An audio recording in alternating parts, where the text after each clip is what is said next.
Hey y'all, 3-Foot Lego Guy here.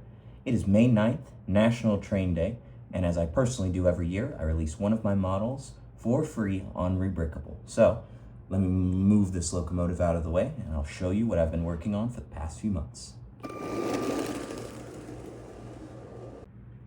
Now, before I go into the actual design of this flat car, I'd like to go over the inspiration, which was the 17-foot narrow gauge flat cars that Bill Meyer and Smalls built for many of the early narrow gauge railroads in the United States. Bill Meyer and Smalls was a car builder founded in the 1850s that built for at least 20 years for mainly East Coast builders and only standard gauge rolling stock. However, by 1870, that would change as Robert F. Fairley, the man who invented the double Fairley and was a consultant for the Denver and Rio Grande Railway being built by William Palmer, got together with the Baldwin Locomotive Works, the Porter Bell Locomotive Works, and of course Bill Meyer and Smalls, to try and standardize everything that was happening in the narrow gauge world, at least the US side. And together they came up with the following designs.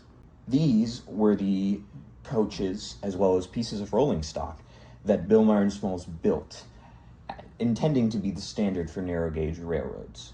While they are absolutely gorgeous looking cars, they do not have much space nor storage for transporting freight or passengers. So very early on, they were replaced. However, a few railroads in the West and the EBT did purchase some of these cars for their own use. However, there is one railroad which inspired this build to begin with. That one railroad was the Tao Brothers Logging Company. They were a narrow gauge railroad operating in the Sierra Nevada mountains in Dutch Flats, California, not far from the Nevada County Narrow Gauge Railroad in Nevada County. Now, they ordered many pieces of rolling stock over the years, and most of it came from Bill Meyer and Smalls, such as their 4-wheel flat cars, as I've mentioned above, as well as their 8-wheeled later flat car designs to be able to transport more logs and lumber.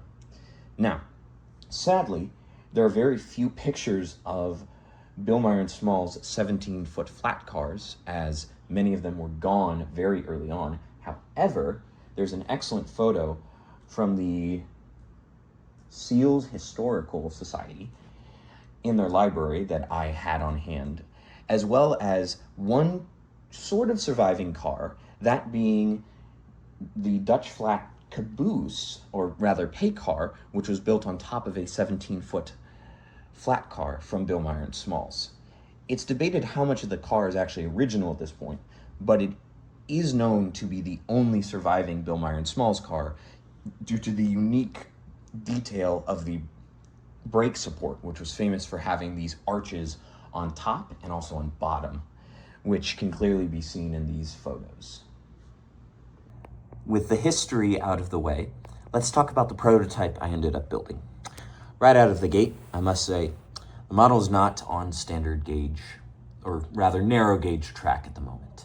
It is in fact on standard gauge track. The reason for that is getting narrow gauge track is expensive, along with the fact I would need custom wheel sets, and it would cost a lot. So for now, until there's enough interest, I am putting all of that on hold and until I get more money, which is a little sad, but the good news is this model is designed to be regauged quite easily. I just need a few extra parts, which I can either easily order or find in my personal collection. Now, onto the prototype I built. The reason I said it's an inspired car instead of a scaled version of a Bill Meyer and Smalls 17-foot flat car is because I did an oopsie and read the drawings wrong. If I had built it correctly, which I have later rectified and will show at a future date, the model would be 16 studs long and 6 studs wide at the body, excluding exterior details. As of right now, this model is 8 studs wide and 18 studs long. So that is that problem right there. But regardless, it is a very clean looking model in my opinion.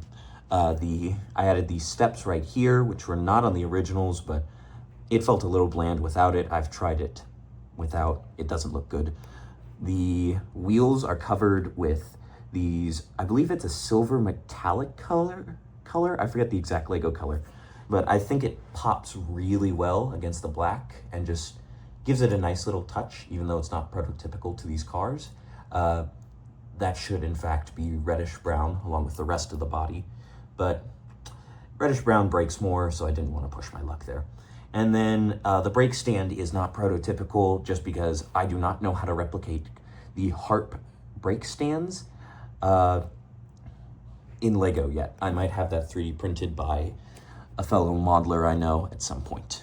And then the underside, as you can see, I have the arch bars right here. If it was an actual Bill Myers and Smalls car, it would only be one arch bar in the middle.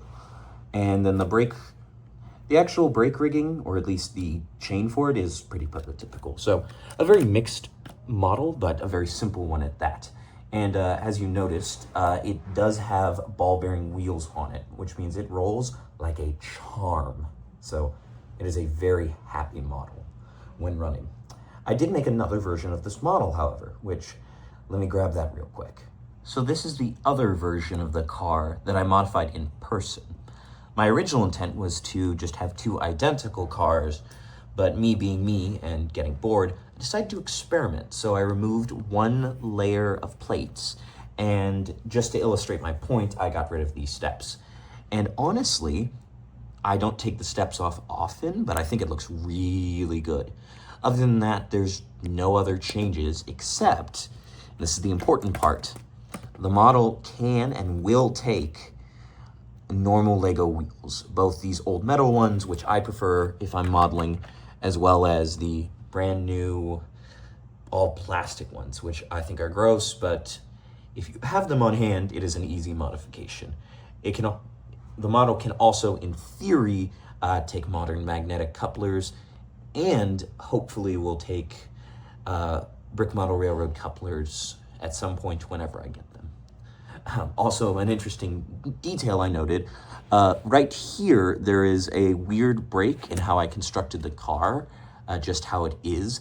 But usually I try to cover these gaps up by building, not by building over them, but by making sure they're always connected by something. On this 2-plate version, because there's nothing underneath to hold this, it causes the car to actually twist, like the wood's rotting, which I think is a weird detail that somehow works. So yeah, that is these two cars as a whole. And with that, that is the end of the video.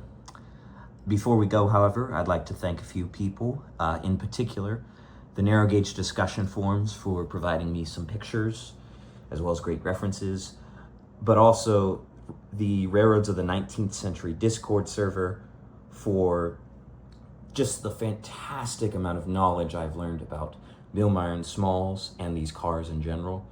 In particular, shout out to Dave for explaining the patent of how these cars work, as well as tons of information, and Great Basin Car Shops for just as much information likewise, and answering just countless questions I had.